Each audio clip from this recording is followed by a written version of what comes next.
Você interioriza o que ouve? Sabia que tem uma grande diferença entre ouvir com a mente e ouvir com o coração? É isso que nós iremos aprender hoje em mais um capítulo do nosso livro. Boa tarde. Estamos compartilhando hoje o 11º capítulo do livro Põe a Ordem no Seu Mundo Interior. E hoje o título é Tudo tem que ser interiorizado, porque nem tudo aquilo que nós ouvimos e vai para nossa mente necessariamente vai para o nosso coração. E tem coisas que precisam ser levadas até o coração para que tenha efeito sobre a nossa vida. Nós vamos entender um pouquinho a respeito disso hoje. Diz assim esse capítulo. Stanley Jones não foi sempre uma pessoa que em seu leito de morte pudesse dizer: os cordéis interiores são os mais importantes.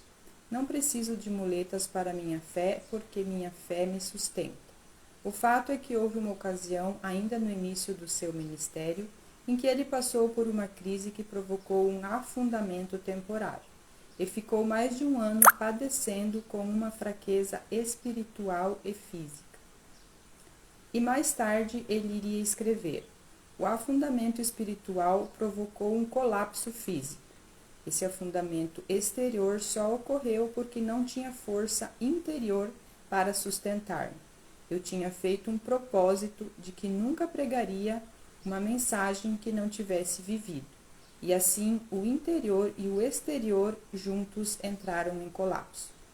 Aquele que quiser ter disciplina espiritual, que eu chamo de cultivar o jardim interior, terá que estar disposto a buscar o silêncio e o isolamento e a procurar ouvir a voz de Deus. Mas tudo o que ouvimos naquele momento de silêncio e isolamento tem que ser interiorizado. Para escrever este livro, estou recorrendo ao auxílio de um computador. Quando comecei a lidar com o meu computador, tive que aprender, entre outras coisas, a função da tecla Enter. O manual de instruções dizia que eu poderia entrar com qualquer dado na telinha do aparelho, mas enquanto não apertasse a tecla Enter, ele não ouviria nada, nem registraria nenhuma das palavras que eu havia digitado. Todas as minhas palavras, por mais importantes que fossem, ficariam gravadas apenas na superfície da tela. Só seriam registradas depois que eu entrasse com elas no coração, ou seja, na memória do computador. Isso se dá comigo também. Posso ouvir verdades, mas não entrar com elas em meu coração. Nem tudo que chega à minha mente vai obrigatoriamente para meu coração. Samuel Bregley, um evangelista do Exército da Salvação, escreveu o seguinte acerca da sua disciplina espiritual. Procuro ouvir muito. Sabemos que a oração não deve ser um monólogo, mas um diálogo. É uma comunhão, uma conversa entre amigos. Embora Deus se comunique comigo principalmente por intermédio da sua palavra, o fato é que ele me transmite muito conforto, comunicando-se comigo de uma forma mais direta. Quando falo em conforto, não estou me referindo a aconchego ou carinho, mas a segurança. Ele me dá certeza da sua presença ao meu lado e de sua satisfação pelo meu serviço. É um conforto semelhante ao que um comandante militar dá a um soldado ou enviado que está partindo para uma missão difícil quando diz: pode ir, pegue suas armas, estarei de olhos fixos em você e vou enviar-lhes todos os reforços de que você precisar no momento exato. A Bíblia nos fala também de um outro Samuel, um garoto que estava morando no tabernáculo, tutorado pelo sumo sacerdote Eli. À noite ele escutou uma voz que o chamava pelo nome. Correu para a cama de Eli, pensando que este o chamava para fazer algum serviço, mas não fora Eli quem o chamara, e o garoto retornou ao seu aposento. Mas o chamado voltou a repetir-se. Foi então que Eli entendeu tudo e orientou Samuel como deveria responder na próxima vez em que fosse chamado. Samuel, quando você ouvir essa voz de novo, responda da seguinte maneira: Fala, Senhor, porque teu servo ouve. Em outras palavras, Samuel, aperte a tecla Enter. Foi o que o menino fez, e Deus lhe falou. E as palavras que Deus lhe disse penetraram em seu coração e mudaram sua vida. Então é assim que fortalecemos os cordéis interiores, como diria Stanley Jones, empenhando-nos para que as palavras de Deus penetrem no jardim do nosso mundo interior. O primeiro passo da nossa disciplina espiritual é buscar o isolamento e o silêncio. O segundo é aprender a ouvir a voz de Deus. O terceiro passo é apertar a tecla Enter, o que se faz por meio da meditação e reflexão. Existem alguns cristãos que ficam um pouco incomodados e têm atitudes negativas para com essas palavras. Acham que essa prática podem abrir as pessoas para atividades não controladas, o que pode conduzir a terrenos perigosos. Mas a verdade é que a Bíblia está cheia de passagens que levam à meditação e contemplação e nos convidam a abrir o nosso mundo interior para elas. Dentre as mais conhecidas estão alguns trechos dos Salmos, nos quais os escritos sacros convergem sua mente para certos aspectos da pessoa de Deus e de seu constante cuidado para seus filhos. O salmista via as coisas por diversas perspectivas de meditação. Ele via Deus, por exemplo, como um pastor, como um general no comando de seu exército ou como um instrutor espiritual. Meditar seria o mesmo que sintonizar nosso espírito com as ondas celestiais. Lemos um trecho das Escrituras e o interiorizamos, permitindo que ele chegue aos mais profundos recantos do nosso ser. Isso geralmente produz diversos tipos de efeitos: purificação, senso de segurança, desejo de louvar a Deus e dar graças a Ele. Por vezes, quando meditamos sobre algum aspecto da natureza de Deus, ou sobre algumas de suas ações, nossa mente se abre para perceber uma nova orientação ou para termos consciência de alguma revelação que o Senhor está nos dando.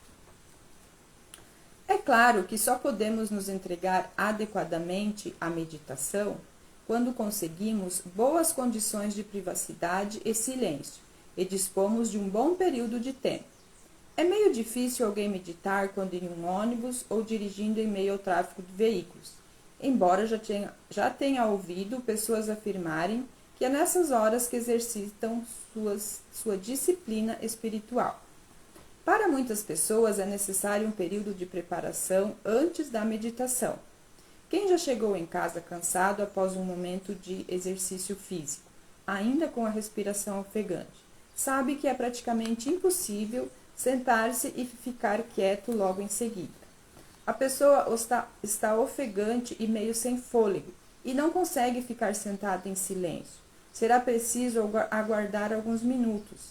O mesmo se aplica à meditação. Muitas vezes entramos no aposento para nos encontrarmos com Deus quando ainda estamos emocionalmente sem fôlego. De princípio, é difícil nos concentrarmos e elevar nosso pensamento a Deus. Primeiramente, temos que relaxar um pouco, em silêncio, enquanto nossa mente se adapta à atividade espiritual do ambiente do jardim. É claro que isso exige algum tempo, e algumas pessoas não querem despertar esse tempo. A Bíblia sempre foi para nós a principal fonte de revelação de nossa fé, e na qual devemos meditar. Mas eu gostaria de acrescentar que para nosso crescimento espiritual, precisamos ler também os clássicos da literatura cristã.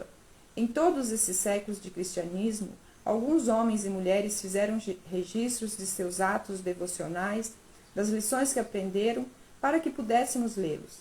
E embora esses livros não tenham o mesmo peso de autoridade que a Bíblia, é fato que contém boa quantidade de alimento espiritual. No exercício da meditação e reflexão, temos que utilizar bastante a imaginação. Ao lermos o Salmo 1, por exemplo, logo imaginamos uma árvore plantada junto a um rio. Como é essa árvore maravilhosa, a qual o salmista compara a pessoa que anda com Deus? Lendo o Salmo 19, deixamos nossa mente circular pelo universo e ficamos a imaginar os corpos celestes a divulgar sua majestosa mensagem. Se lemos a passagem que descreve o ministério de Jesus, vemo-nos, através da reflexão, bem no meio da narrativa. Vemos o Salvador curar enfermos, ouvimos seus ensinos e atendemos às suas orientações. Em meditação, podemos como que pegar frases dos profetas e apropriar-nos delas, e talvez memorizar alguns trechos, permitindo que as palavras penetrem nos recessos mais profundos do nosso ser, quando as repetimos várias vezes. Com esses atos devocionais aprendemos novas e maravilhosas lições. É que a palavra de Deus está penetrando em nosso mundo interior, e estando com a atenção toda voltada para a palavra, podemos ter certeza de que o Espírito Santo guiará a nossa mente na meditação.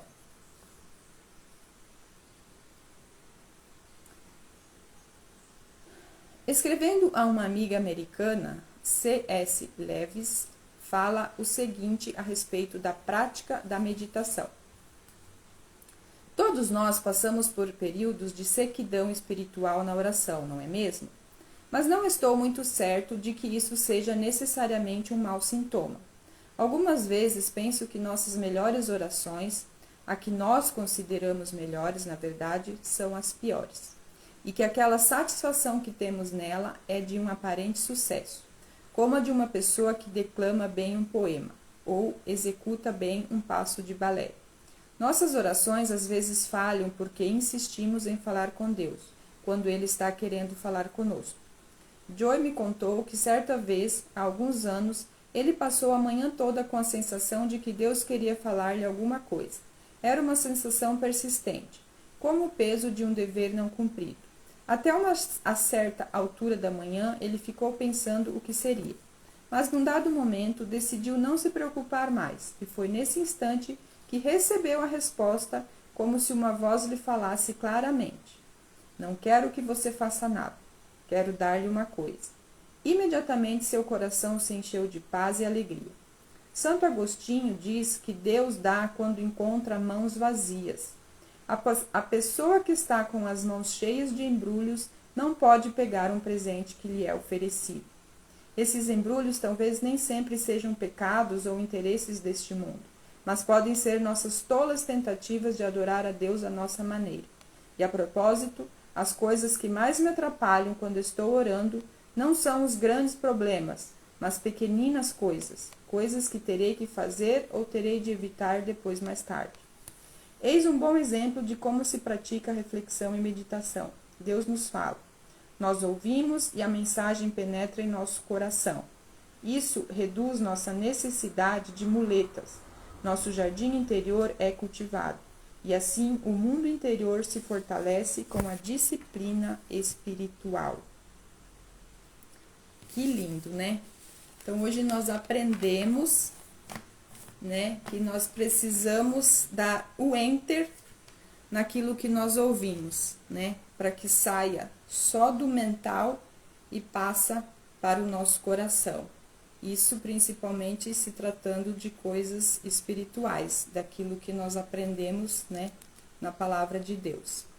Então, esse é o capítulo de hoje. E vou deixar na descrição aqui embaixo o questionário. Não deixa de preencher, né, os questionários, porque são muito importantes para a gente se aprofundar sempre mais no conteúdo. Então, tenham um bom dia, Deus abençoe e até amanhã.